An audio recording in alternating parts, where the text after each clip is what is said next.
अब यम का पास ही दंड देगा इसे।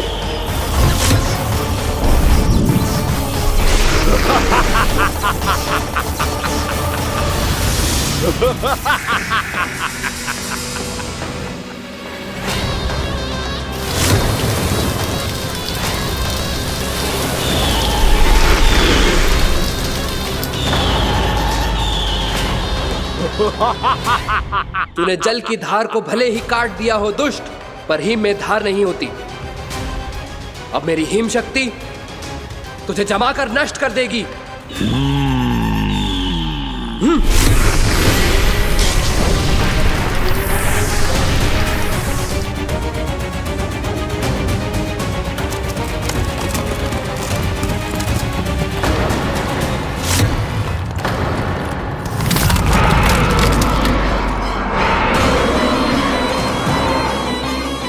चंद्र, वरुण, यम, अग्नि, इंद्र, तुम में से कोई भी इस योग्य नहीं है कि मुझे पराजित कर पाए और इस विष्णु अवतार की रक्षा कर पाए।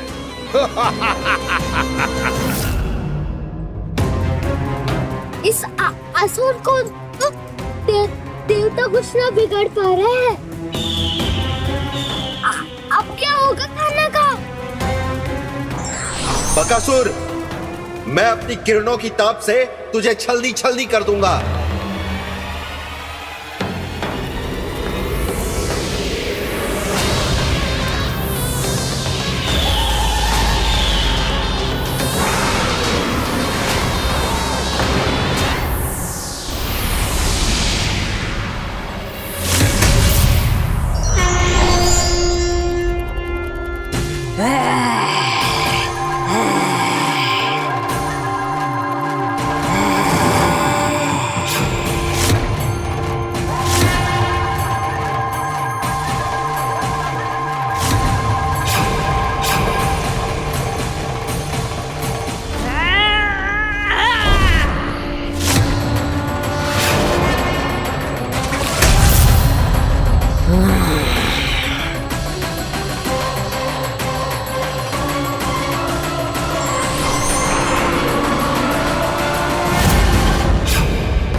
पुत्र कार्तिकेय, इस असुर के उदर को फाड़कर अपने पिता के सखा श्री कृष्ण को मुक्त कराओ पुत्र।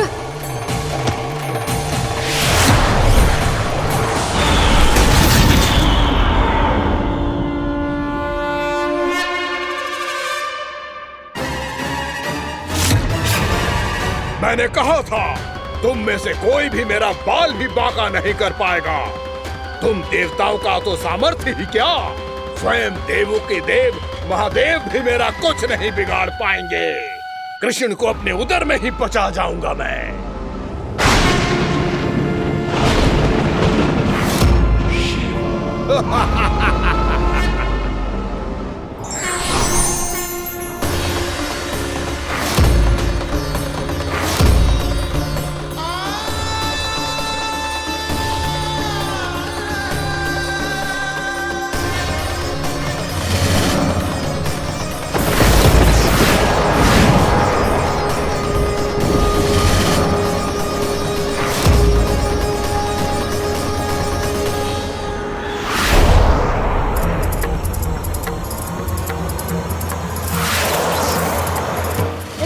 शिव शंकर का त्रिशूल है। एक ही बार में इस असुर का प्राण ले लेगा ये।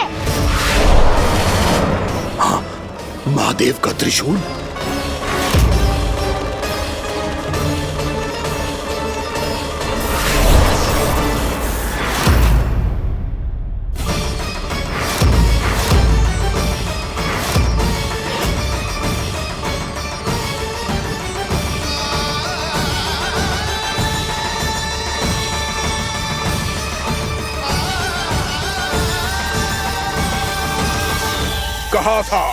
कहा था मैंने, स्वयं महादेव भी मेरा कुछ नहीं बिगाड़ सकते। अजय हूं मैं, अजय।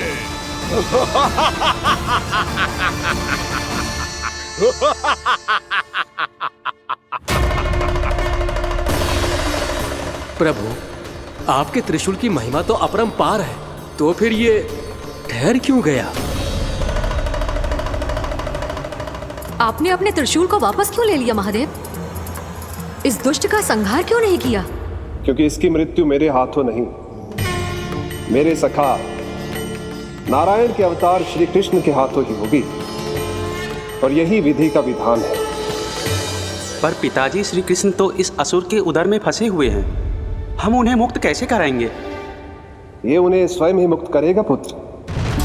श्री कृष्ण अपने अपमान से क्रोधित नहीं होते, पर अपने भक्तों का अपमान वो क्षण भर भी सहन नहीं कर पाते। वकासुर यही भूल कर रहा है, हम सबका निरंतर अपमान करके वो उन्हें क्रोध दिला रहा है। वो ये नहीं जानता कि शीघ्र ही उन्हें अपने उदर में रख पाना उसके लिए असंभव हो जाएगा।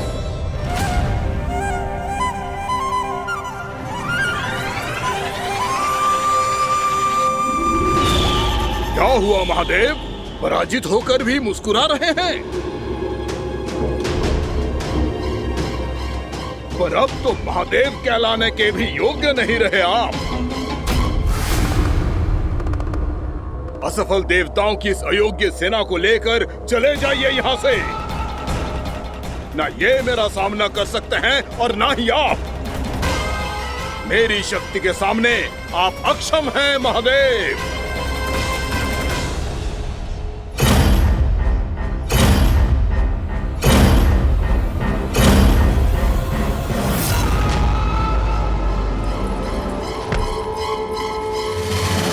सुधा, जिस दुष्ट ने मेरे लल्ला को निगलो है ना, भीतर से जलेगो, छटपटाएगो, पीड़ा से कराएगो।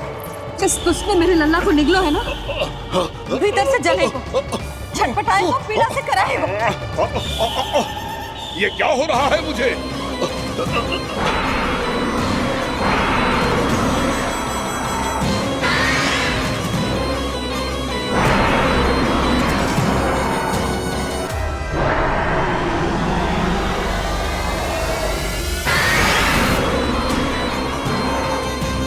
मुझे ऐसा क्यों लग रहा है जैसे भीतर से जल रहा हूं मैं?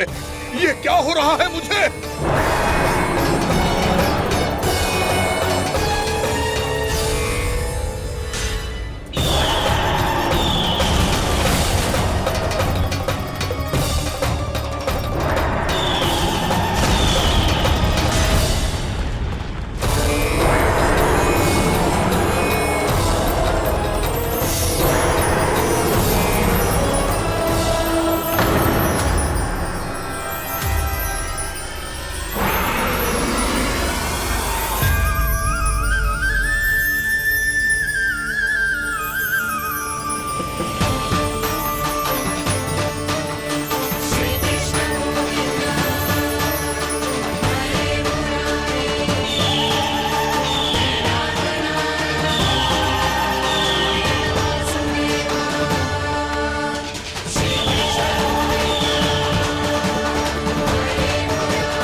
हे प्रभु, मैंने ऐसे कौन से कुकर्म किए थे कि मुझे ऐसी मृत्यु प्राप्त हुई? और ऐसे कौन से सुकर्म किए थे? क्या आपके हाथों से मुझे मोक्ष प्राप्त हुआ है प्रभु? में स्मरण करो, हे जरीस की पुत्र वक्कासुर। स्मरण करो, कैसे अपने पिता की तरह अभिमान से भरे हुए थे तुम। स्मरण करो, कैसे हमें पराजित करने के लिए पूरी सृष्टि को संकट में डाल दिया था तुमने, और हमें विवश होकर पराजय स्वीकार करनी पड़ी थी। स्मरण करो, कैसे तुमने देवराज इंद्र का छत्र चुरा लिया था। पर यह सब भी पर्याप्त नहीं था वक्कासुर। तुम्हारे पापों का घड़ा तब भरा था जब तुमने देवी गंगा के जल में साधना करते हुए जजाली मुनि की तपस्या में व्यवधान डाला था।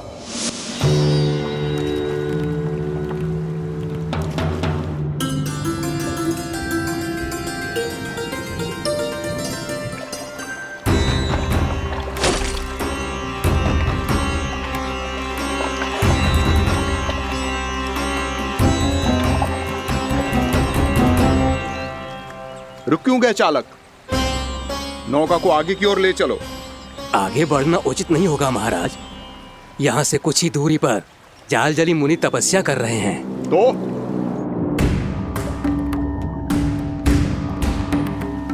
मेरे मत्स्य आखेट के क्षेत्र में इसने तपस्या करने की भूल की है। मेरे ही राज्य में मेरा कोई क्षेत्र मेरे लिए वर्जित हो, यह मुझे स्वीकार नहीं है। आपने पर्याप्त मत्स्य आखेट कर लिया है महाराज। यदि तुम इन मछलियों का आहार नहीं बनना चाहते हो, चुपचाप मेरी आज्ञा मानो। क्षमा, क्षमा महाराज।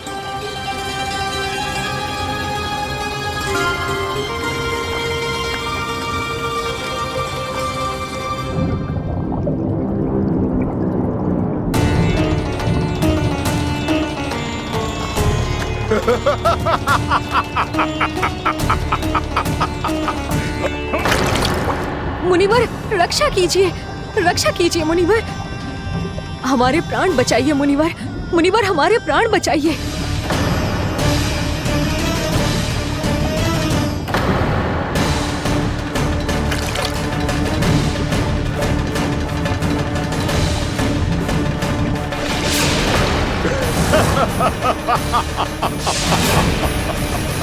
ठहर जाओ असुरराज। इन मछलियों को हानि ना पहुंचाओ। क्यों मुनि? अब मछलियां पकड़ने के लिए मुझे तुमसे आज्ञा लेनी पड़ेगी। तुमने तपस्या करने से पहले किससे आज्ञा ली थी? मां गंगा से, इस जल में रहने वाली सभी मछलियों से। इस उपकार के बदले इन सभी मछलियों को रक्षा करने का वचन दिया था। इसीलिए असुरराज, मैं शांति से कह रहा हूं, इस स्थान को अशुद्ध ना करो। चुपचाप यहां से चले जाओ, नहीं तो इसका परिणाम अच्छा नहीं होगा।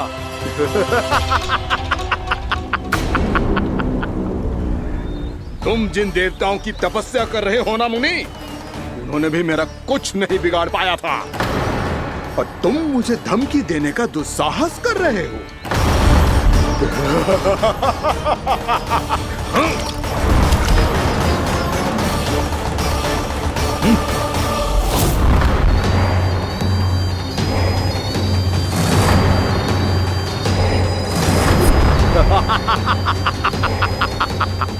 मूर्ख, विचारों से तो तू राक्षस है ही, और स्वभाव से उस बगुले की तरह है जो भूख ना होने पर भी उन निर्दोष मछलियों को आहार बनाता रहता है।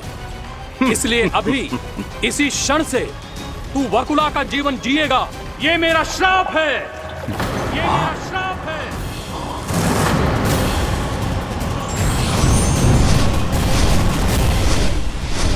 श्राप पाने के बाद तुम्हें आभास हुआ कि तुमने कितना बड़ा अपराध किया था, और तब तुम जजाली मुनि से क्षमा याचना करने लगे। तुम्हारे अपराध बोध को जानकर मुनि श्रेष्ठ शांत हुए और उन्होंने तुम्हें वरदान दिया। श्राप से मुक्ति का एक ही मार्ग होता है असुर, पश्चाताप। तुम्हें अपने भूल का पश्चाताप है, इसीलिए मैं तुम्हें वरदान देता हूं। तुम्हें मेरे श्राप से मुक्ति अवश्य मिलेगी।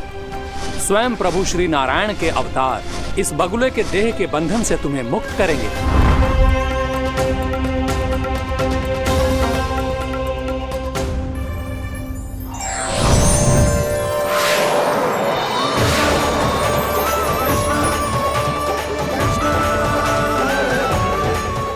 हम स्वीकार करें प्रभु।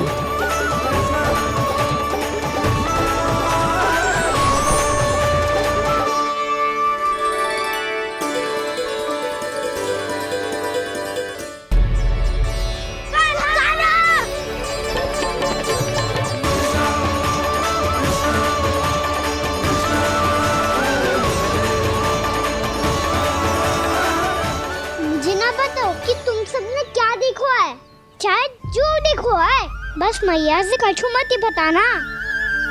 कान्हा!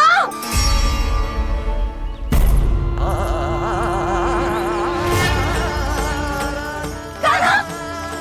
मेरा लल्ला!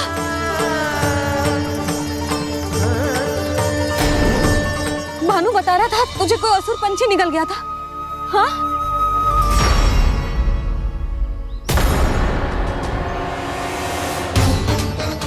हे नारायण, ये क्या है?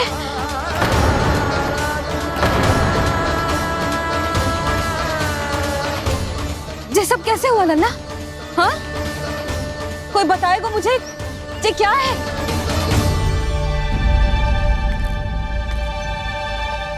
श्रीधामा, मधुमंगल, चिची को सब कुछ बता दो। ये असुर पक्षी मुझे निगलने वाला था रानी भाभी, तभी अंतिम क्षण में कान्हा ने आके मुझे बचा लियो। और ये असुर पक्षी ने कही कि यह है वृंदावन का राजकुमार, नंदराज का लल्ला। इसके होते कोई भी वृंदावन वासियों को हानि ना पहुंचा सकते। रानी भाभी, कान्हा ने अपने प्राणों की चिंता ना करी और इस क्रूर राक्षस से भिड़ गयो और इस राक्षस पक्षी ने इसे निगल लियो। इतना पर्याप्त है भोला काका, सब कुछ बताने की आवश्यकता नहीं है। ये सब देख के सारी बालक मंडली इतनी व्याकुल हो गई कि सबने अपने प्राण अर्पित कर दिए और इस असुर पक्षी से कहे कि हमें खा लो और हमारे सखा को छोड़ दो। इन बालकों का पराक्रम देख के सभी देवतागण यहाँ आ गए और उनके हृदय भी पिघल गए और उन्होंने इस राक्षस पक्षी से युद्ध करके इसे मार गिराया। देवताओं के राजा इंद्र के वज्र का प्रहार तो मैंने अपनी आंखों से देखा है ताई जी। और फिर उसके बाद अग्निदेव ने अग्निवस्त्र का प्रहार किया। जय ना काकी, वरुण देव, कार्तिकेय, यमदेव सबने मिलके युद्ध किया इस राक्षस से। कहा था अभी मत बोलना, अरे सब मिलके फंसा दोगे मुझे। जय माँ भद्रकाली, हमारे शिव शंकर भी आए थे छोटी माँ। जाओ आप भी। बाबा साईता, मुझे लगता है कि ये कान्हा भी इन्हीं देवताओं में से एक है। संभव तो है चीची। स्मरण है, पूतना और तृणावर्त के आक्रमण के समय भी ऐसा ही हुआ था। सभी राक्षस मारे गए थे, पर अपने कान्हा को एक खरोच तक न आई थी। हाँ जीजी, मुझे लगता था कि श्री नारायण की विशेष कृपा है हमारे कान्हा पे, पर अब तो देख के लग रहा है कि हमारा कान्हा ही स्वयं श्री नारायण है। या फिर उनका अवतार है ये। अरे बस करो तुम सब, ऐसा कछु ना है। अरे जितनी बात सुनी है उससे तो यही लग रहा है कि कान्हा देवताओं और असुरों की युद्ध के बीच में फंस गया था। उसका इस सब से कोई लेना देना ना है। तो फिर इसके तन पे एक भी खरोच क्यों ना आया नंदराज? हाँ,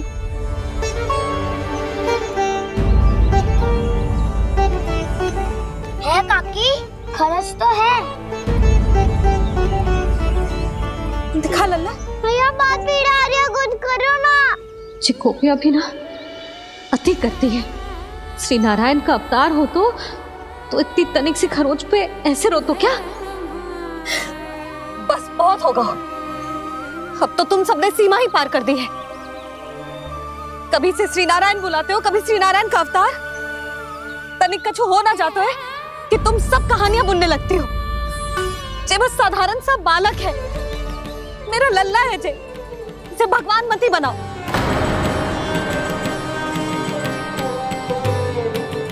और तू क्या आवश्यकता थी तुझे यहाँ आने की? हाँ, वो भी मुझे बिना बताए। मेरे साथ छल करके आए हो तू। अब तू घर चल, ऐसा दंड दूंगी ना कि मैया बहुत पीड़ा हो रही है। मैया बहुत पीड़ा हो रही है मैया। हाँ नन्ना, तू घर चल, मैं तुझे औषधि लगा दूंगी। हल्दी का लेप लगाऊंगी ना, झट से ठीक हो जाएगा। चल चल।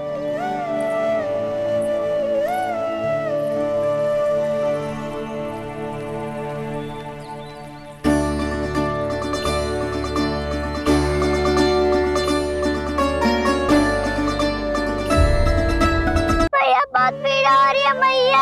हाँ नन्ना, तू घर चल, मैं तुझे औषधि लगा दूंगी। हल्दी का लेप लगाऊंगी ना, झट से ठीक हो जाएगा। चल चल।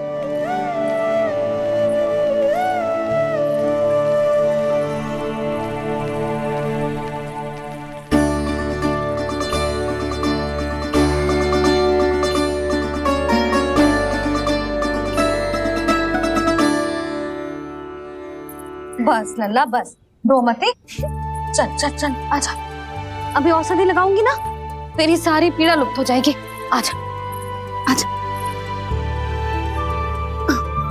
बैठ जा लल्ला। अभी आई मैं। हाँ,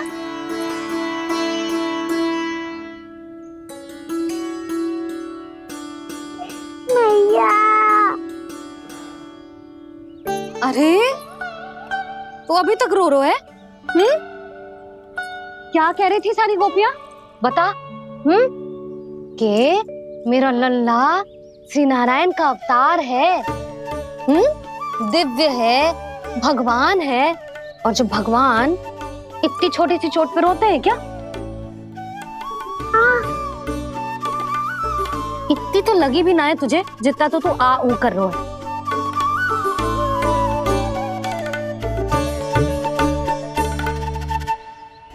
आओ ना, करूंगो। आप ऐसे दुलार थोड़ी करोगी। ओहो, वृंदावन का गौपालक जो इतनी छोटी सी चोट पे रोता है ना, गोप बालकों का मुखिया इतनी छोटी सी चोट पे रोता है। मेरा लल्ला तो सबसे शक्तिशाली है, जो इतनी छोटी सी चोट तो क्या बड़े बड़े राक्षसों से भी ना घबराता है। हाँ, एक बार में सबको समाप्त कर देता है कि ना? हाँ मैया, यदि कोई राक्षस वृंदावन की ओर टेढ़ी दृष्टि करके आएगा तो सबसे पहले कान्हा को सुरक्षा में खड़ा पाएगा, फिर चाहे जो बाल बन के आए या बगुला बन के।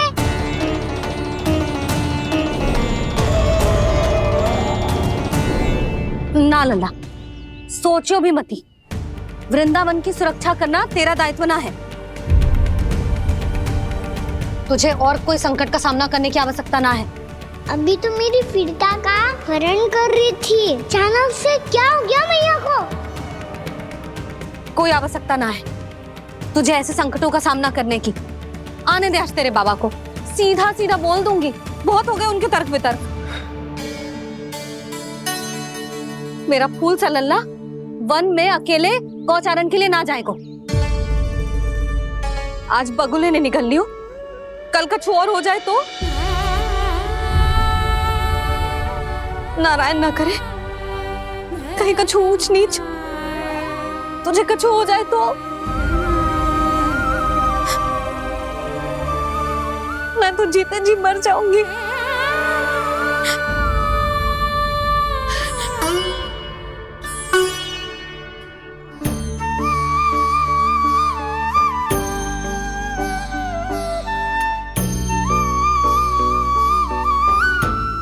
लल्ला की वीर मैया इतनी से बात तो रोती है क्या? क्या करूं कान्हा, तुझे ऐसे बार बार संकट के मुंह में जाते हुए ना देख सकती मैं। तो फिर मैया मैं वचन देता हूँ, आज के बाद मैं गौचारण के लिए तभी जाऊंगा जब आप आज्ञा दोगी। पक्का? छल ना करेगा ना मेरे साथ? मैंने कब छल करो मैया? अच्छा ठीक है, ना करूँ छल। यदि आपसे पूछे बिना बाहर निकलो तो तो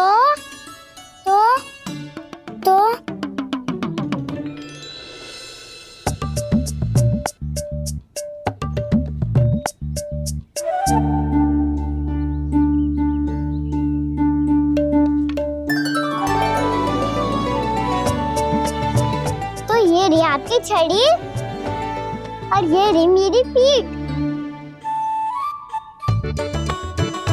ठीक, बिना तापर तोड़। ठीक है, जब तूने अपना दंड निर्धारित कर ही लियो है तो सोच ले, अब अगर तूने मेरी बात ना मानी तो तोड़ तोड़ छड़ी पड़ेगी, समझ आई?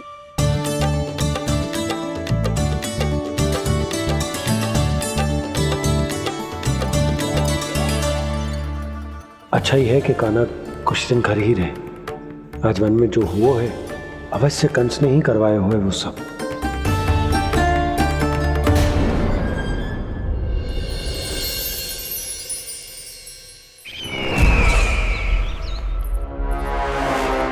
आपका ये धनुष तो सबसे अधिक शक्तिशाली था महाराज, ये कैसे टूट गया?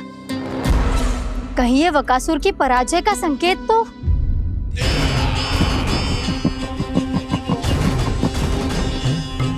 प्राप्ति, लगता है तुम्हें शुभ समाचार मिला नहीं। उस बकासुर ने उस विष्णु अवतार को जीवित ही निगल लिया है। अरे अब तक तो उस नन्हे से बालक को पचा भी चुका होगा वो। उसके तन में रक्त बनकर वो विष्णु अवतार और उसकी शक्तियां दौड़ रही होंगी। क्षमा कीजिए महाराज। क्षमा कीजिए, इस अशुभ से मुख से शुभ समाचार आने दो। माथे के बल को ढीला करो, चेहरे पर मुस्कान लाओ और कहो, महाराज, वृंदावन में मातम फैल चुका है। मैं ऐसा ही करता महाराज, यदि सूचना सत्य होती तो।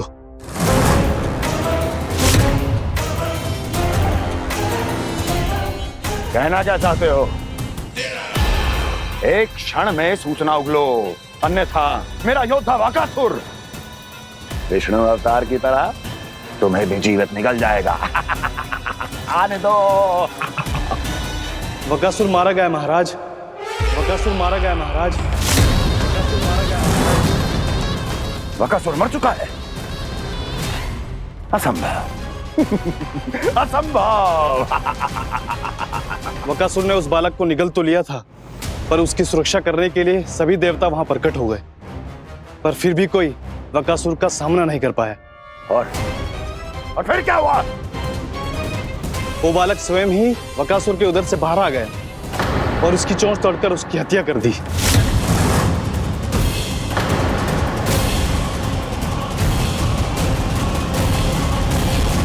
वन में बकासुर की चोंच टूट गई और यहाँ आपका ये धनुष।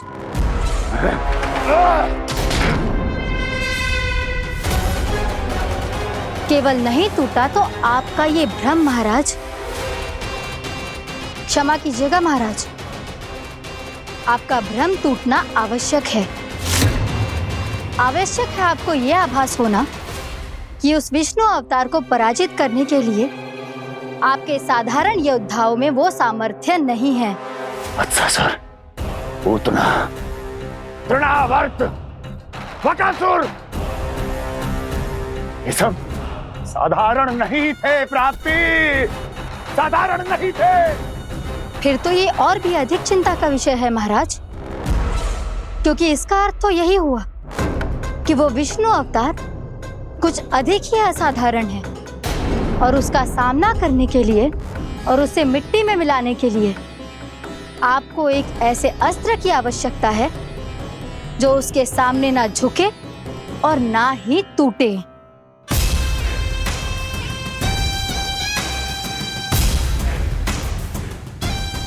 तो फिर मैं ऐसा ही अस्त्र ढूंढूंगा, चाहे आकाश पाताल एक क्यों ना करना पड़े मुझे।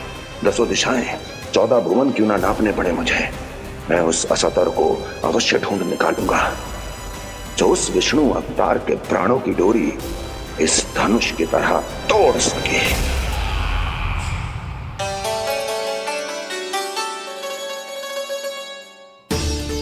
थैंक्स पापा, मैंने मैया को वचन दिया है कि जब तक नहीं चाहेंगी मैं वन नहीं जाऊंगा। इसलिए आप मुझे मारने के लिए कोई शक्तिशाली असुर ढूंढने में व्यस्त रहो।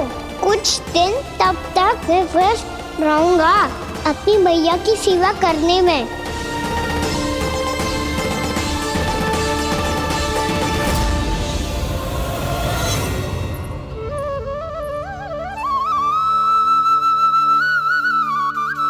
लो मैया, तुलसी जी को चढ़ाने के लिए जल।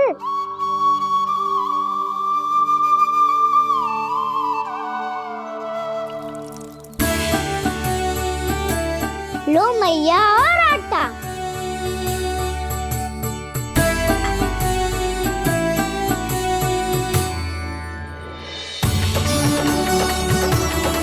लो मैया, बेलन।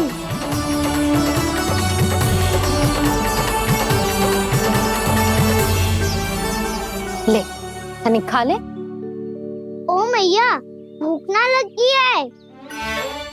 बिना भूख के खाने से क्या लाभ? और तेरा जब पेट तो कह रहा है कि उसे भोजन चाहिए, और लाभ कैसे ना लल्ला?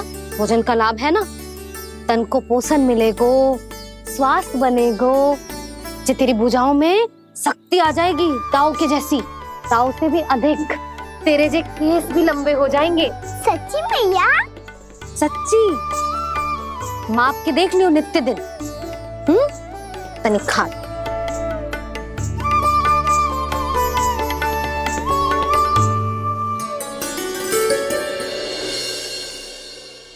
मान के मैया का कहना, छक के भोजन खाते हैं, नित्य मापते भुजा केश, पर ज्यों का त्यों ही पाते हैं।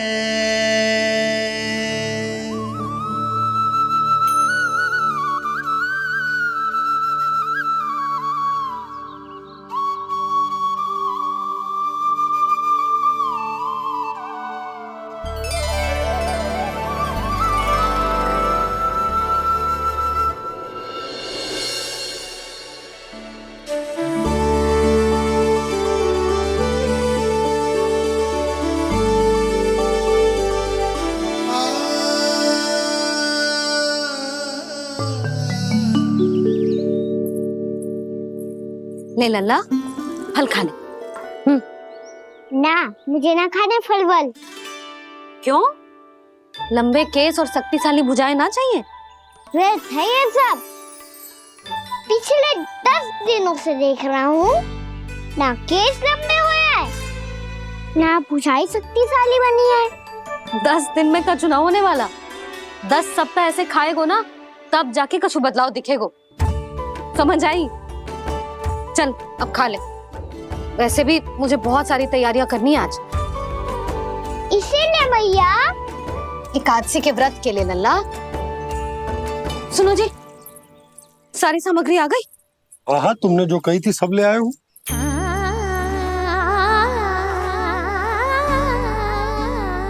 इसमें नारियल तो है ही ना, उसके बिना मैं एकादशी की पूजा कैसे करूंगी? यशोदा, मैंने भोला से कह दिया, वो लेकर आते ही होगा। घबराओ मत। कैसे ना घबराओ जी, आपको पता है ना एकादशी का व्रत मेरे लिए कितना महत्वपूर्ण है। पता है। अरे इसमें तो दिए भी ना है। दिए ना है? अब मैं अभी लेकर आता हूँ। आप रहने दो, मैं ही लेके आती हूँ। भक्त भोला राम के यहाँ से है।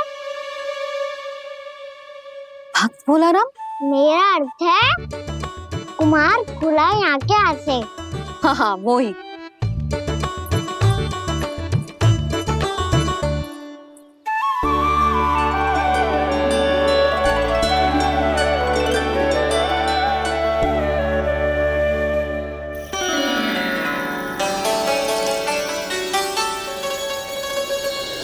श्री हरि, श्री हरि, मेरे श्री हरि।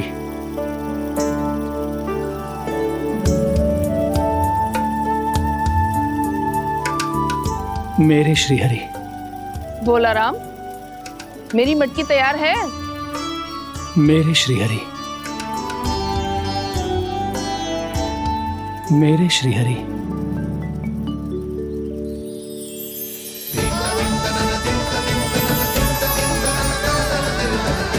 भोला राम,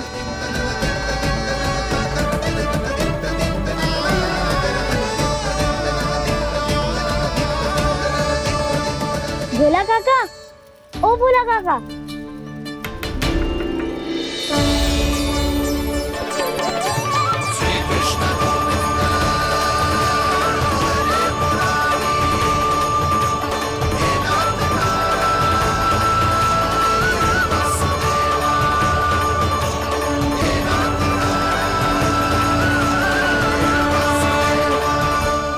अरे श्री हरि प्रसन्न हो गए। मेरे श्री हरि आ गए, मेरे भगवान आ गए। मेरे श्री हरि आ गए, मेरे भगवान आ गए। मेरे श्री हरि आ गए, मेरे भगवान आ गए। मेरे श्री हरि आ गए, मेरे भगवान आ गए। मेरे भगवान आ गए, मेरे घर मेरे भगवान आ गए।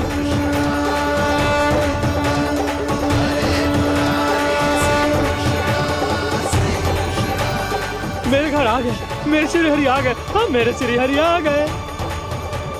जे तो बावले थे ही, अब बालकन को भी साथ में मिला लिए। उज्जवल क्या कर रहा है? अरे ठहर जा भोला।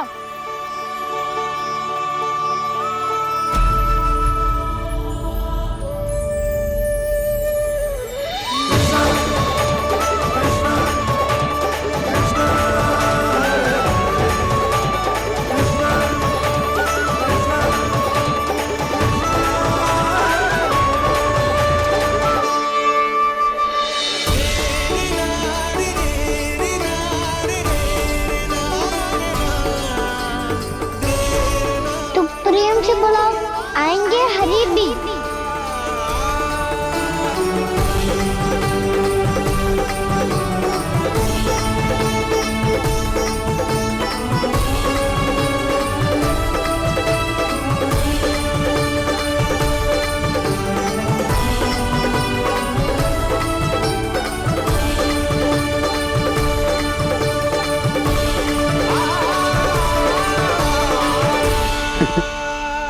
क्या वो गाना? किसकी धुन में झूम रहा तू? निर्मल निशा भक्ति की धुन में।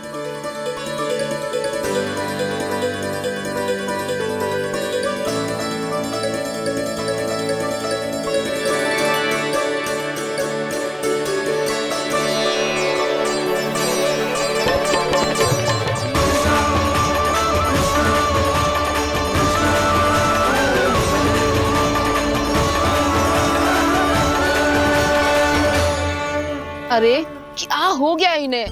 बावले हो गए हैं क्या? ठहरो, कोई आवश्यकता ना है ऐसे बावलों की तरह नाचने की।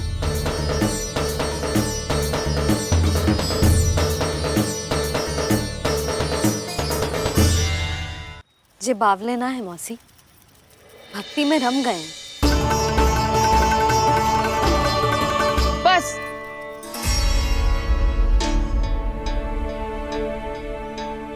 हम सब कब से खड़े हैं यहाँ, पर तुम्हें कुछ ध्यान ही रहा है।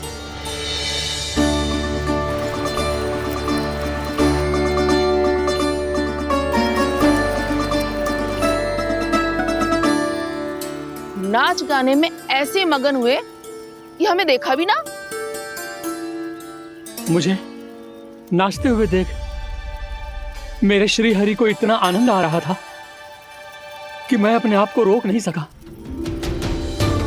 और वैसे भी मेरे जन्म का एकमात्र उद्देश्य है श्री हरि की सेवा करना, श्री हरि को प्रसन्न करना। तुम बावले हो भोला राम, या हमें बावला बना रहे हो? श्री हरि और तुम्हें देख रहे हैं? हाँ, अभी वो यहीं थे, देख रहे थे। भोला काका, आपने भी ना अति कर दी। अब हमें भी बताओ तनी, कहाँ थे श्री हरि?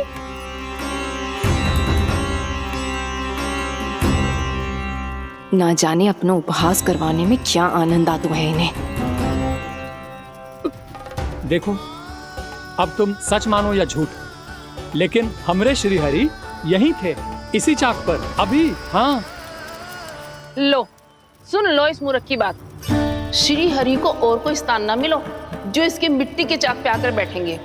श्री हरि को और कोई स्थान ना मिलो जो इसके मिट्टी के चाक पे आकर बैठेंगे। श्री हरि को और कोई स्थान ना मिलो जो इसके मिट्टी के चाक पे आकर बैठेंगे। जैसी मैया भैंसो ही लल्ला, दोनों का कुछ पता ही ना चलतो, कब किस बात पर प्रसन्न हो जाए और किस बात पर रुष्ट। अरे मैं भला असत्य क्यों बोलूंगा? अभी अभी यही थे श्रीहरि। हाँ,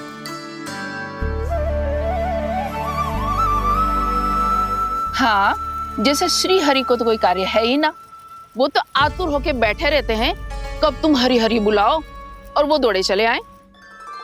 भगवान तो भक्तों के पास आने के लिए सदैव आतुर रहते हैं, बल्कि सत्य तो यह है कि भक्तों के मन में ही निवास करते हैं भगवान।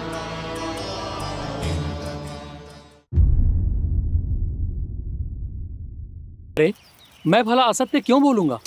अभी अभी यही थे श्रीहरि। हाँ,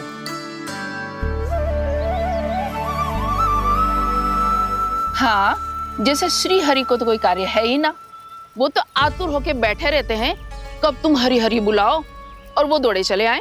भगवान तो भक्तों के पास आने के लिए सदैव आतुर रहते हैं, बल्कि सत्य तो यह है कि भक्तों के मन में ही निवास करते हैं भगवान।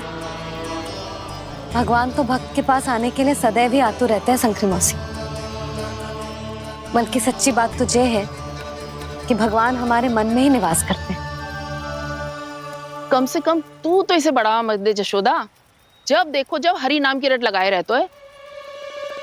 हरि बोलते बोलते ऐसो बावलो होता है कि सारा कार्य भूल जाता है। 2 दिन से अपनी मटकी के लिए चक्कर काट रही हूँ। अभी तो एक चक्कर और लगाना होगा आपको। आपकी मटकी तैयार हो गई है, अभी लाता हूँ।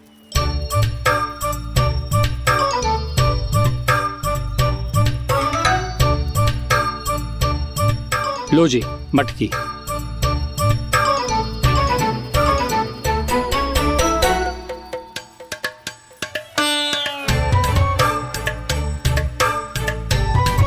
इस कच्चे मटके का क्या करूं मैं? हाँ? पर इसे तो मैंने भट्टी में पकाया था। अब तू ही देख ले कितना ध्यान रहता है इस कार्य पे। और कह तो है कि श्री हरि आते हैं इससे मिलने। हाँ, आते हैं और आगे भी आएंगे हमारे श्रीहरि हमसे मिलने। और आके मोक्ष देंगे, है ना? मांगूंगा तो मोक्ष भी दे देंगे, मांगूंगा तो मोक्ष भी दे देंगे, मांगूंगा तो मोक्ष भी दे देंगे। अभी तो ये बता कि तू मुझे मेरी मटकी कब देगो? और मेरी मांग कब पूरी करोगे भोला राम जी? मेरो घड़ा मेरे दिए तो तैयार है ना? कल एकादशी की पूजा और व्रत के लिए। एकादशी का व्रत? हाँ, एकादशी का व्रत।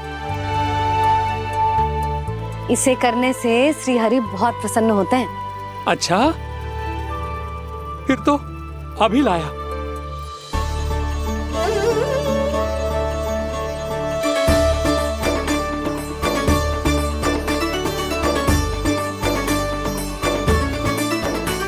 लो जी आपके दिए।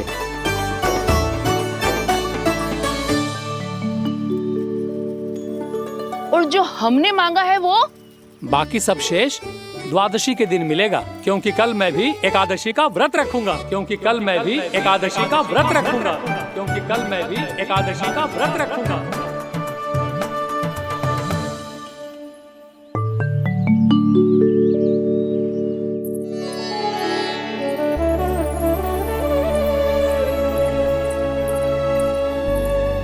जानकी, फूलों का प्रबंध हुआ कि ना? हाँ भाभी, जे रहे। सदैव विलंब कराती है। पर भाभी इस बार तो फूल समय से ही लाई थी। क्या हुआ जशोदा? अभी तो पूजा की तैयारी ना हुई? देखो ना मौसी, ये जानकी ना कुछ छूट ही जाता है इसके कारण। एकादशी की पूजा और व्रत आते ही जसोदा भाभी इतनी वग्र हो जाती है। ऐसो क्या होगा इस पूजा में?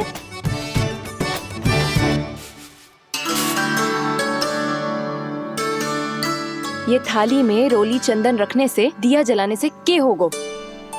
आपको पता भी है एकादशी का व्रत क्यों रखते हैं? क्या महत्व है इसका? लो, जे तो मैं जसोमती रानी से पूछना भूल ही गया। पर हाँ भगवान, मेरे लिए इतना ही पर्याप्त है कि इस व्रत को रखने से मेरे श्रीहरि हमसे प्रसन्न हो जाएंगे।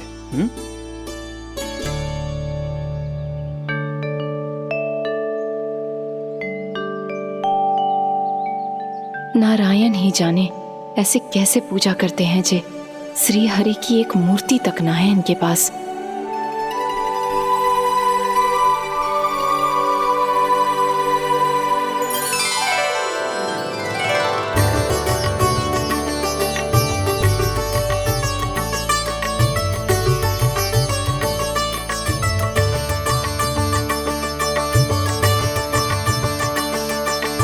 प्रभु, न तो मेरे पास मूर्ति है और ना तो इस व्रत के विधि विधान के बारे में मुझे जानकारी है और ना ही मुझे इसके महत्व के बारे में जानकारी है, पर फिर भी मैं करना चाहता हूं।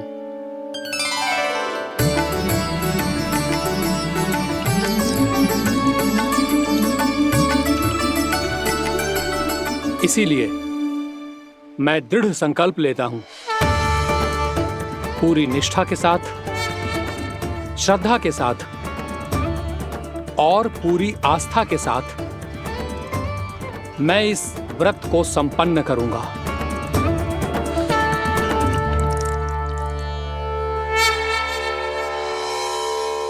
हम संकल्प लेते हैं कि एकादशी के व्रत को पूरी निष्ठा के साथ संपन्न करेंगे।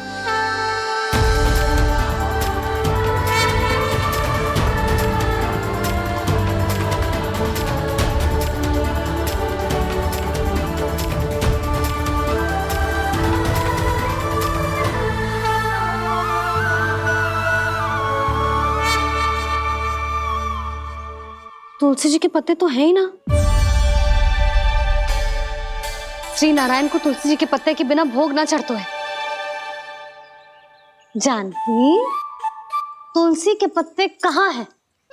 भाभी, मैं तो कब से यही पूछना चाह रही थी कि तुलसी के पत्ते लाऊं क्या, पर आप तो व्यस्त थी ना। तुझे कितनी बार समझाओ है ना, यदि तेरे कछु करने से किसी और की कोई हानि ना हो रही हो या किसी के अच्छे कार्य में सहायता हो रही हो तो मुझसे आज्ञा लेने की आवश्यकता ना है। समझ गई भाभी, आगे से जाना उनको। ले अभी लेकर आती हूँ।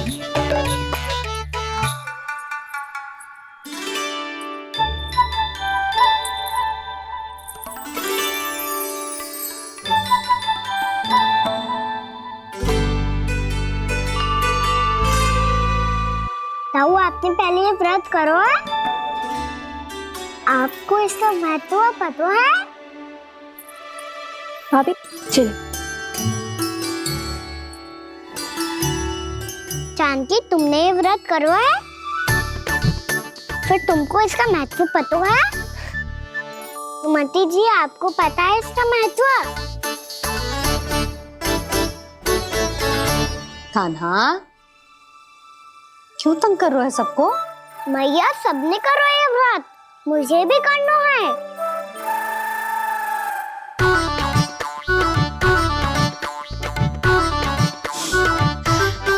ये व्रत केवल बड़ों के लिए होती है लल्ला। जब आप ये व्रत कर सकती हो, बाबा कर सकते हैं, ये सारी गोपियां कर सकते हैं, वो भी कर सकते हैं, तो मैं क्यों ना कर सकता? क्योंकि तू कल तक भूखा ना रह पाएगा लल्ला। जब भक्त रह सकते हैं, फिर मैं क्यों नहीं रह सकता? मेरा अर्थ है कि नारायण के भक्त मैया, मैया मान जाओ ना, मुझे करने दो ना ये व्रत।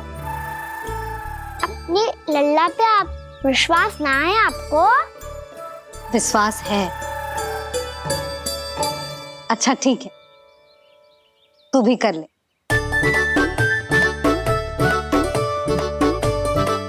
पर मैया व्रत की कथा तो सुनाओ, मैं तो अबध हूँ ना। मुझे कैसा पता चलेगा कि ये व्रत करते क्यों हैं?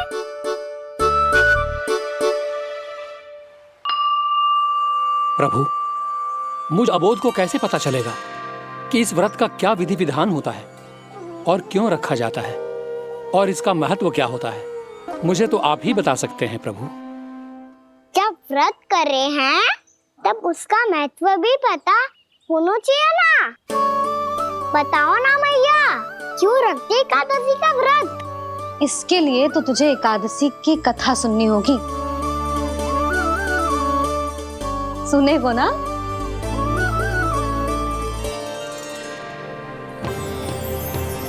वसुदेव सुतं देवं कंसचाणूरमर्दनम् श्रीहरि, यशोद परमानन्दम् कृष्णं वन्दे जगद्गुरुम्। वाह प्रभु, अपने भक्तों को एकादशी व्रत का महत्व समझाने का अच्छा उपाय खोज निकाला है आपने।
अब सब जन एकादशी के व्रत की कथा ध्यान से सुनना, तभी जे व्रत पूरा माना जाएगा।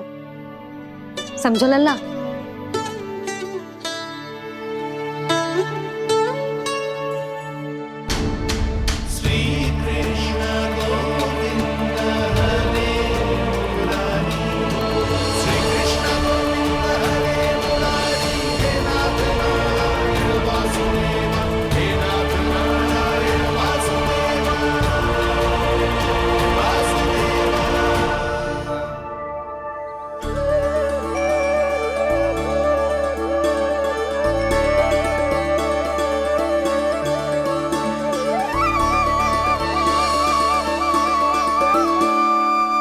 सतयुग में चंद्रावती नाम के नगर में मूरा नाम का एक असुर राज्य करता था।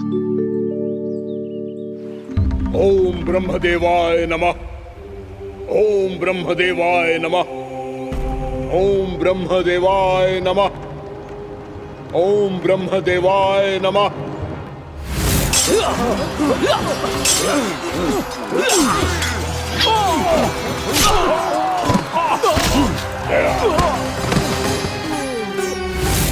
ओम ब्रह्मदेवाय नमः। ओम ब्रह्मदेवाय नमः। जब उसने देवताओं के हाथों असुरों की पराजय देखी, तब वो वरदान पाने के उद्देश्य से ब्रह्मा जी की तपस्या करने चला गया।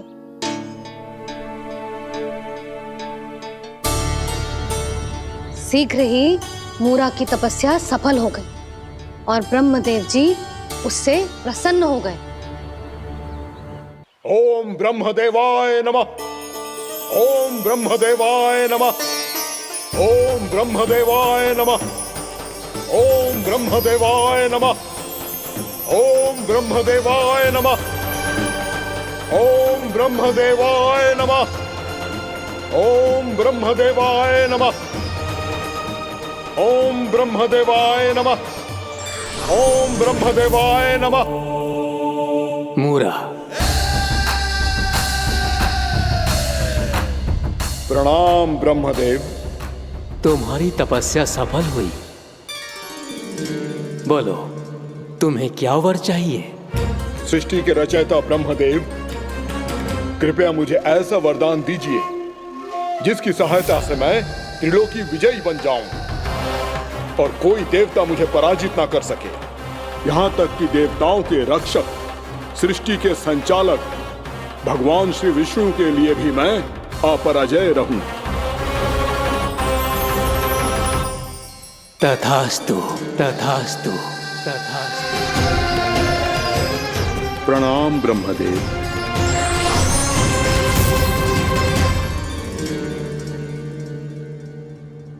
ऐसा वरदान पाकर मूरा बहुत अभिमानी होगा। यक्षों, किन्नरों, यहाँ तक कि देवताओं को भी युद्ध के लिए ललकारने लगा, पर किसी ने भी उसकी ललकार को स्वीकार ना करो, क्योंकि सभी उसकी शक्ति से बहुत भयभीत थे और उसके सामने युद्ध किए बिना ही अपनी पराजय स्वीकार करने लगे।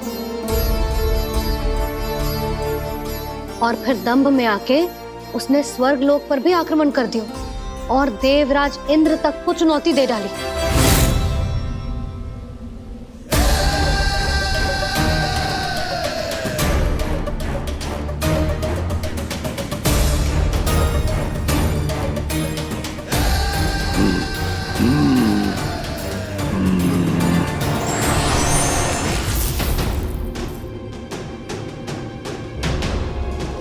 मैं प्रतीक्षा कर रहा हूं देवराज, क्या उत्तर है तुम्हारा?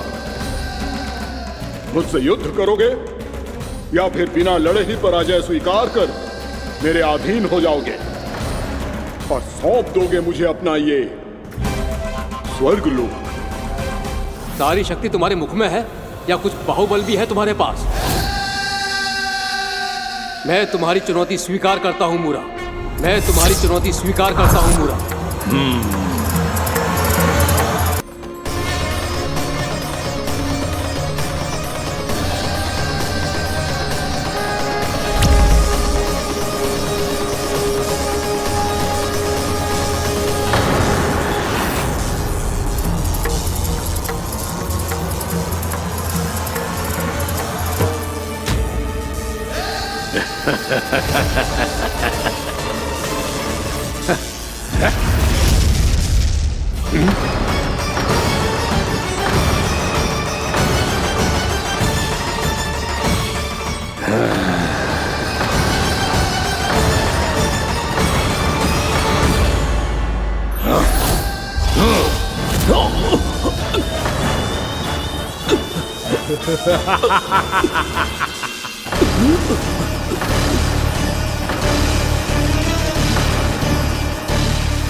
खैरिए देवगण, असुर राज मूरा को ब्रह्मदेव का आशीर्वाद प्राप्त है।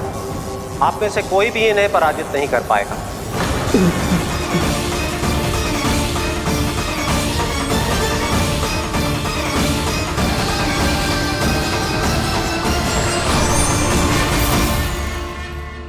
एक अवसर और देता हूं देवराज, युद्ध या अधीनता, क्या उत्तर है तुम्हारा देवराज?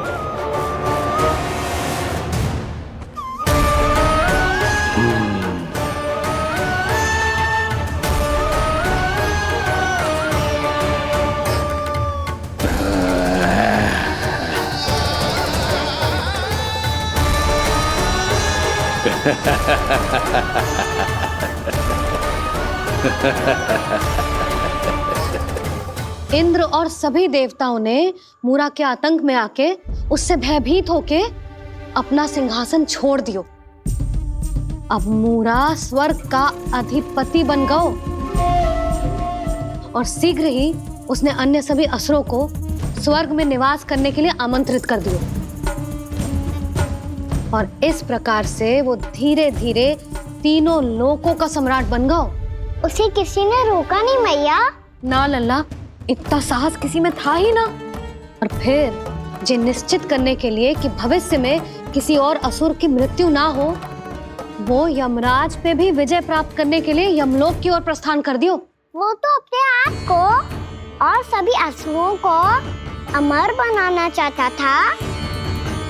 पर देवता और यमराज भी उसकी जो योजना समझ गए थे, इसीलिए उसके आने से पहले ही सारे देवताओं ने श्री नारायण से सहायता के लिए गुहार लगाई। अब केवल आप ही कुछ कर सकते हैं प्रभु। अभी तो मूरा केवल त्रिलोक का स्वामी है, और यदि उसने यमलोक भी जीत लिया तो वो जीवन को ही नियंत्रित नहीं करेगा प्रभु, वो मृत्यु का भी स्वामी हो जाएगा। ऐसे में पहले सृष्टि का संतुलन तो नष्ट होगा प्रभु, और फिर स्वयं सृष्टि ही नष्ट हो जाएगी। ऐसा नहीं होगा यमदेव, नियति ऐसा होने ही नहीं देगी। विधि रचेगी खेल और मैं बनूंगा माध्यम। असुर राज मुरा का सामना मैं करूंगा। बस आप मुझे चुनौती देने के लिए उसे तैयार कर लीजिए, चाहे उसके लिए आपको साम दाम दंड भेद कोई भी उपाय क्यों ना अपनाना पड़े।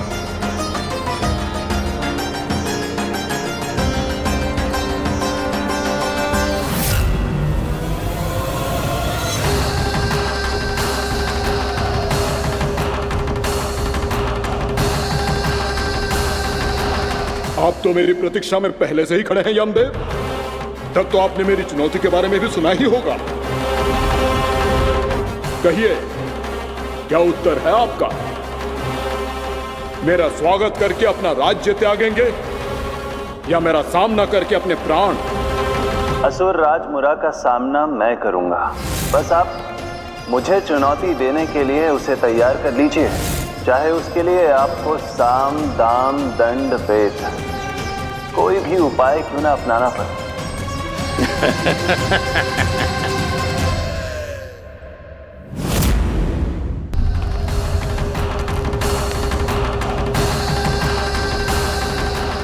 आप तो मेरी प्रतीक्षा में पहले से ही खड़े हैं यमदेव।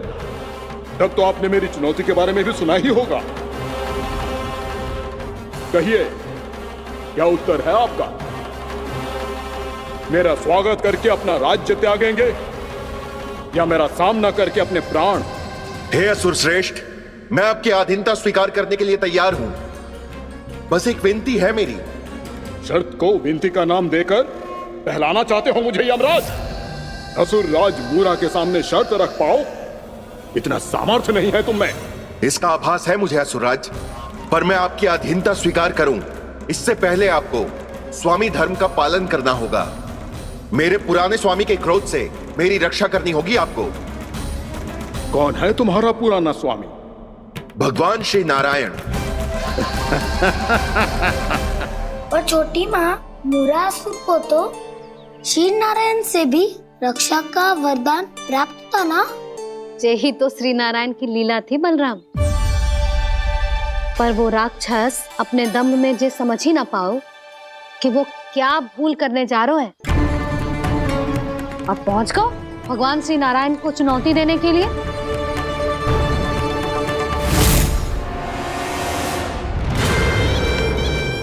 वही ठहर जाओ असुर राज मुरा।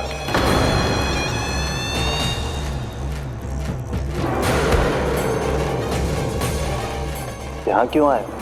आपको पराजित करने और ये वैकुंठ जीतने, ताकि मैं यमलोक का स्वामी बन सकूं। फिर आओ, युद्ध भूमि में मेरा सामना करो।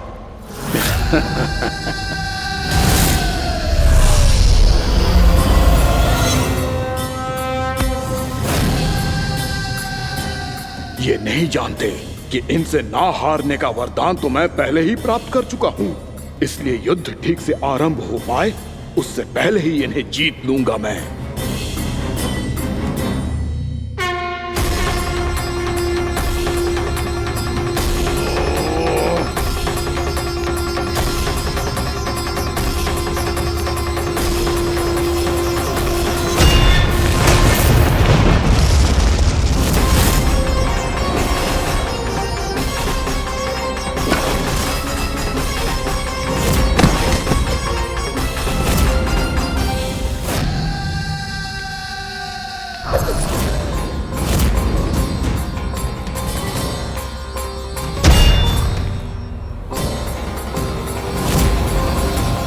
और इस प्रकार ये युद्ध वर्षों वर्षों तक चलता रहो।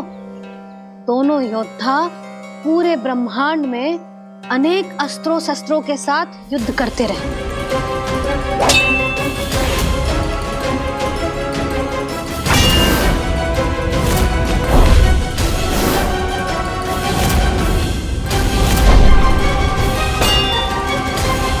फिर क्या हुआ मैया?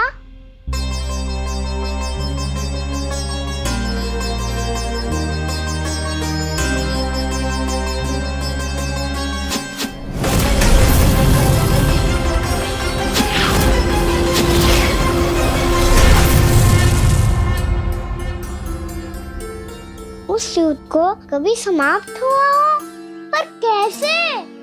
शीघ्र ही वो राक्षस थक गौ लल्ला।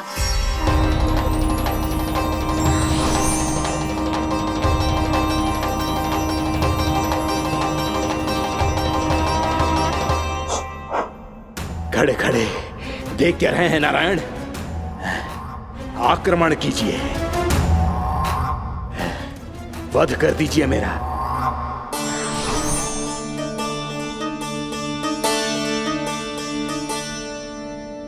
मैं तुम्हारी वीरता से प्रभावित हूं,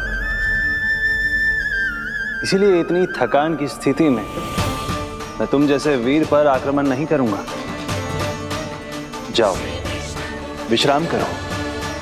यदि फिर से युद्ध करने की इच्छा हो तो तुम्हारा स्वागत होगा।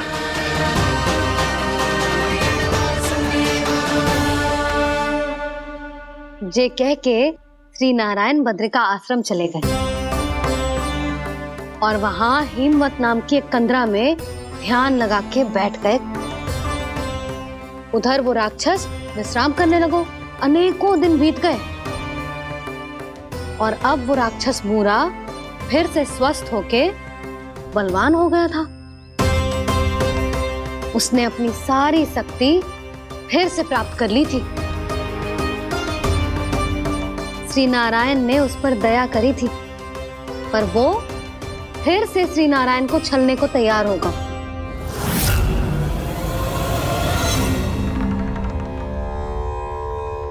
ध्यान में बैठे बैठे श्री नारायण योग निद्रा में चले गए, पर दुष्ट मूरा इसी अवसर का लाभ उठा के उनकी कंदरा में घुस आयो ताकि वो सोते हुए श्री नारायण पे आक्रमण कर सके।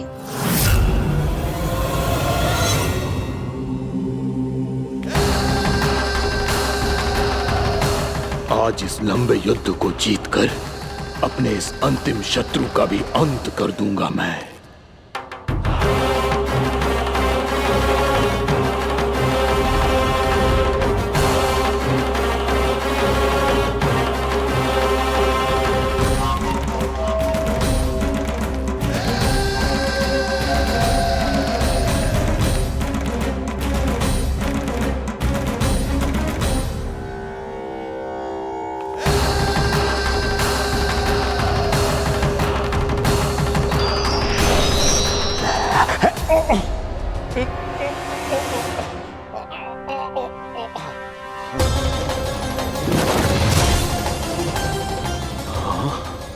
दुष्ट राक्षस,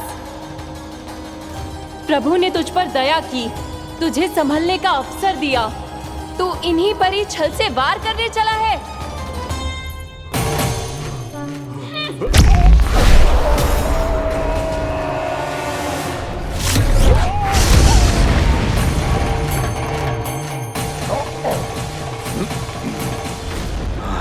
मैं अजय हूँ, मुझे कोई पराजित नहीं कर सकता। ब्रह्मा का वरदान है मुझे। तूने नारायण से अपराजय होने का वरदान मांगा था मूर्ख, उनकी शक्ति से नहीं। ध्यान से देख, मैं तेरी मृत्यु हूँ, मृत्यु।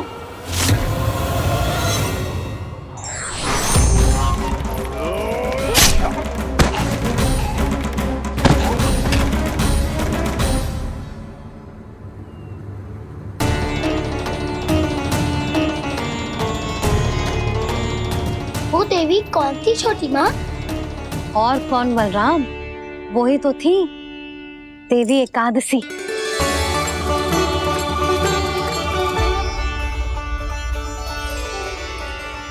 मुझे क्षमा कीजिए प्रभु, आपकी आज्ञा के बिना ही युद्ध करके आपके शत्रु को मृत्यु के घाट उतार दिया।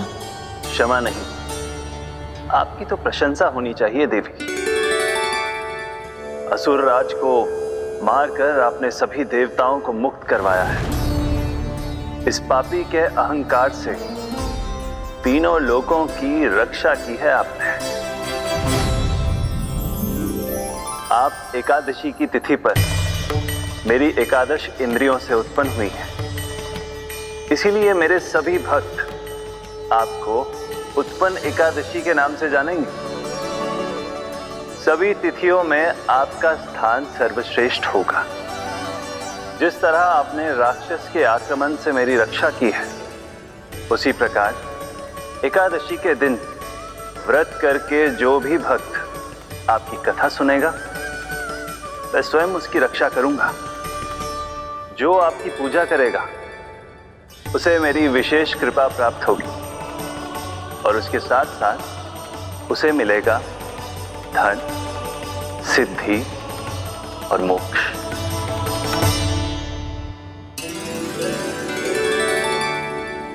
इसीलिए आज के दिन व्रत रखने का बहुत अधिक महत्व होता है। बोलो एकादशी मैया की जय। बोलो श्री नारायण भगवान की जय।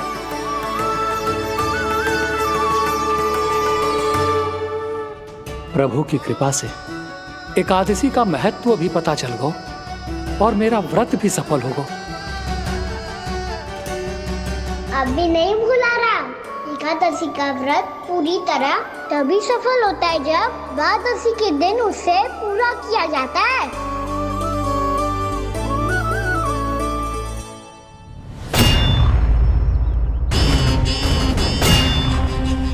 आवश्यक है आपको यह आभास होना कि उस विष्णु अवतार को पराजित करने के लिए आपके साधारण योद्धाओं में वो सामर्थ्य नहीं है। वो विष्णु अवतार कुछ अधिक ही असाधारण है।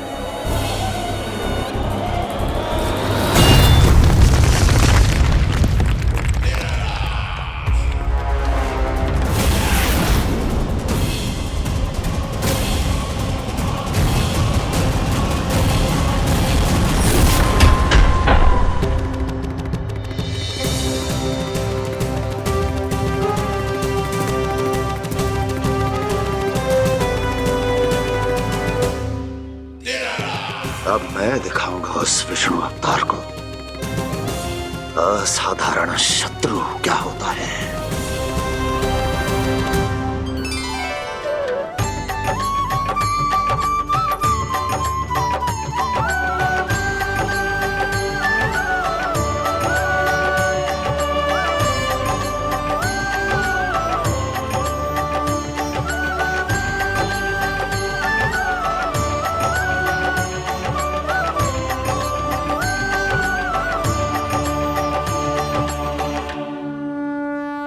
मामा अधीर हो रहे हैं, पर मैया ने मुझे अभी तक बाहर जाने की आज्ञा नहीं दी है। अभी उन्हें किसी और राक्षस को यहाँ भेजने से रोकने के लिए मुझे ही कुछ करना होगा।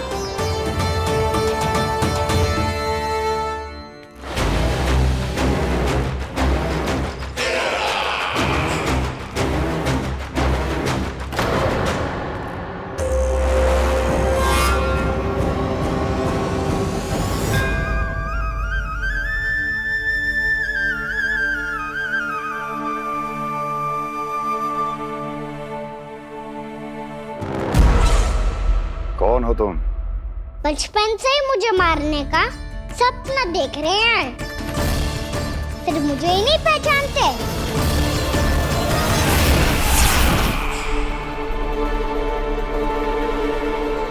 बचपन से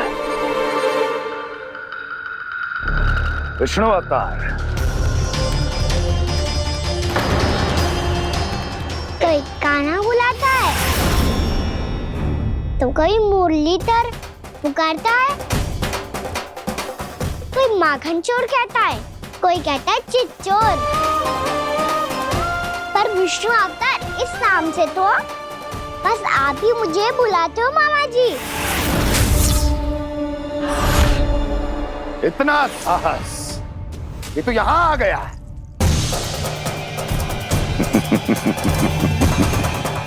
यहां आ तो गया तू विष्णु अवतार, किंतु यहां से जीवित नहीं जाएगा। तेरे शीश को तेरे धड़ से अलग कर दूंगा मैं।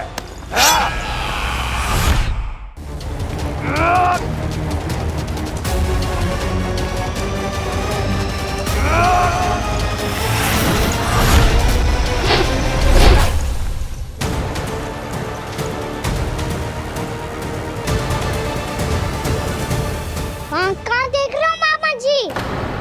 मैं तैयार हूँ।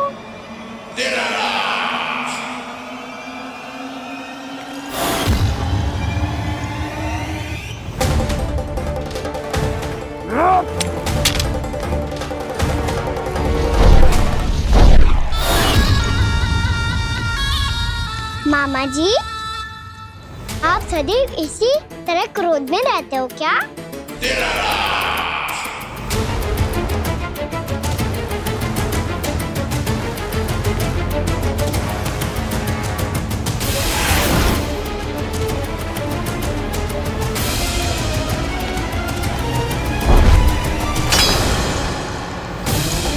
छोड़ छोड़ मेरी तलवार को।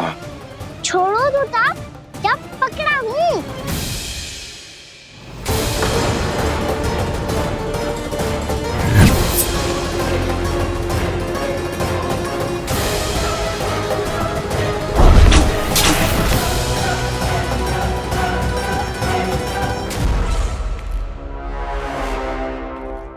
मामा जी,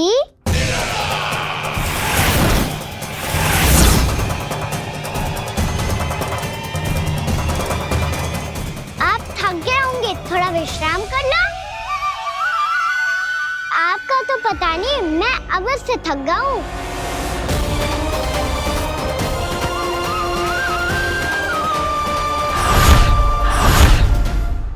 मेरे सिंहासन पर बैठने का तू साहस? अभी तो बस अभ्यास कर रहा था मामा जी। भविष्य में मुझे तो बैठना है यहाँ। आपने बल प्रयोग करके से अपने पिताजी से छीना था। मैं आपसे छीन लूंगा।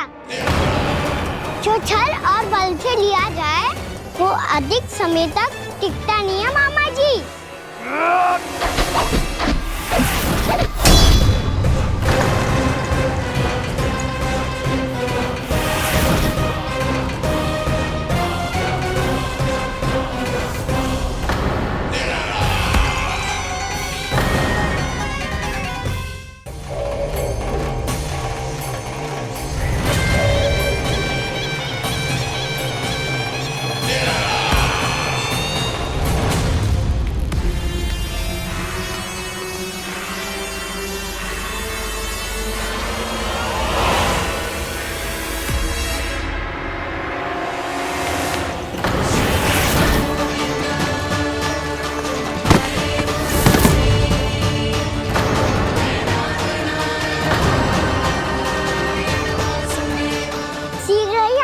सिंहासन छोड़ना होगा।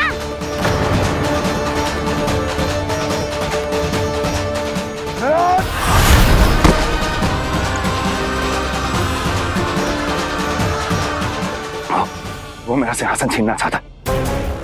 वो आ रहा है, वो आ रहा है। सैनिकों!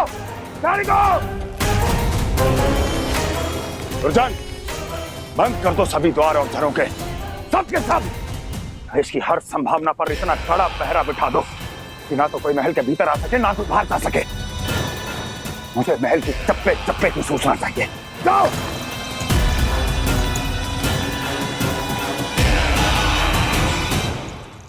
सिंहासन।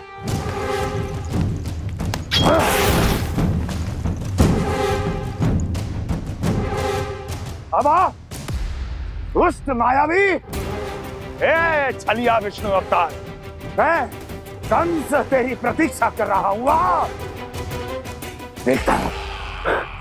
देखता हूँ मेरे सिंहासन पर कैसे बैठता है तू।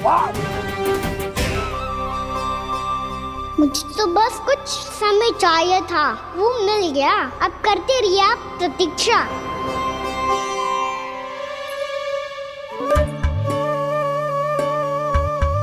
जी अपने आप से बातें क्यों कर रहे हैं जी?